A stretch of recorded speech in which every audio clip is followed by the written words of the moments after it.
Hello learners, in this video we shall discuss Macbeth Act 1 Scene 2.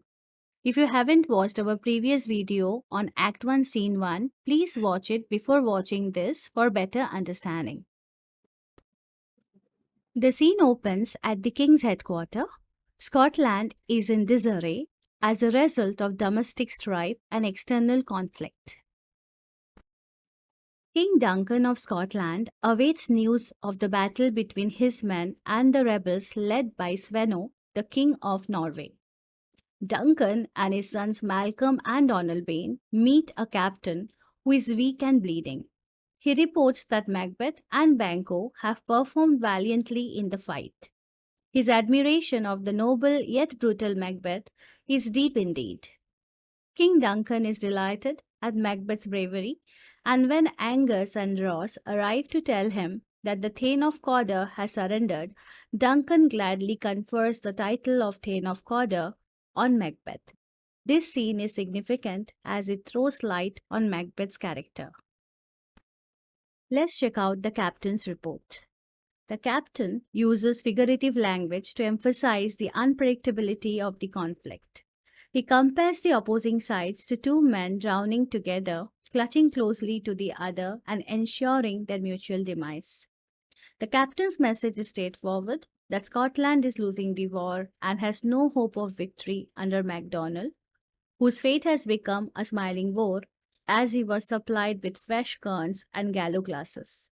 Now the burden of leadership is placed on the shoulders of brave Macbeth, who would lead Scotland to triumph. The captain proceeds to expound upon Macbeth's valor on the battlefield through the use of ornate language.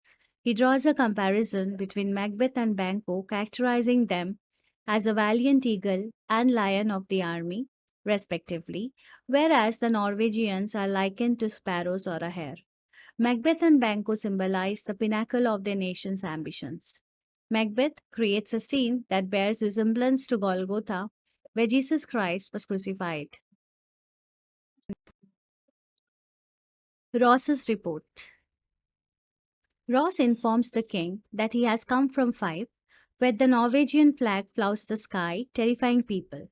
Svenno, the king of Norway, has begun a battle with a huge army and the support of the disloyal traitor, the Thane of Cawdor.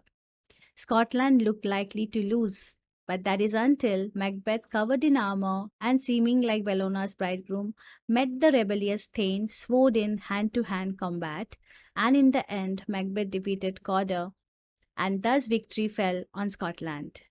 Now Svenno, the Norwegian king, begs for a peace treaty, but he has been refused to bury his men until he retreated to St. Comsinge and paid $10,000.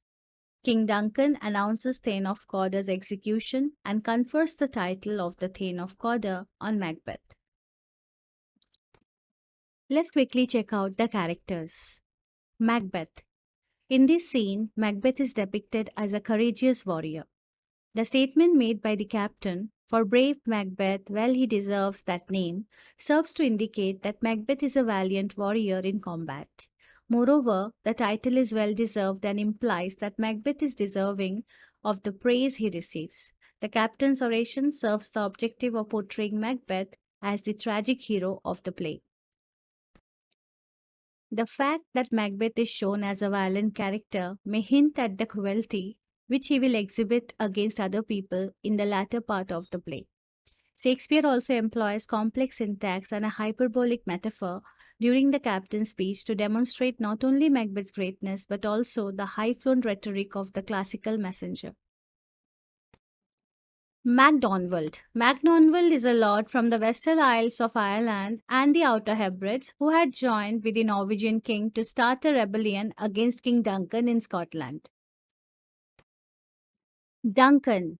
Duncan is the current king of Scotland. The military forces under his command have been involved in a conflict with the armed forces of Norway. The character of Duncan is depicted as a trusting individual embodying the qualities of a monarch who places great faith in the allegiance of his underlings. Within this particular sequence, Duncan conveys his profound admiration for Macbeth's exemplary display of valor and prowess in the field. Malcolm. Malcolm is the son of Duncan, whose restoration to the throne signaled Scotland's return to order following Macbeth's reign of terror. Donalbain. Donalbain is Duncan's son and Malcolm's younger brother. Lennox is a Scottish nobleman. That's all for today. I hope you found this video useful. Please like, share, and comment in order to support us.